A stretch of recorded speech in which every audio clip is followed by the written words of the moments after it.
Hi అండి. Sambar powder ఎలా చేయాలో చూద్దాం.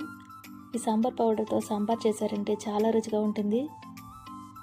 ప్యాన్ పెట్టుకుని ప్యాన్ వేడైన తర్వాత ఒక అరకప్పు కందిపప్పును వేయించుకోవాలి.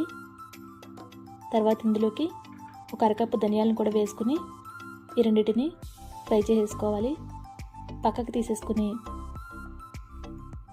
ఇందులోకి ఒక టేబుల్ స్పూన్ మెంతులు, ఒక టేబుల్ స్పూన్ ఆవాలు, ఒక టేబుల్ స్పూన్ మిరియాలు, 2 టేబుల్ స్పూన్ జీలకర్ర,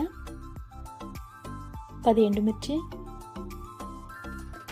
కరివేపాకు కరివేపాకు క్రిస్పీగా అయ్యే వరకు ఫ్రై చేసుకోవాలి. చల్లారిన తర్వాత మిక్సీ జార్లో మెత్తని పౌడర్గా చేసుకుంటే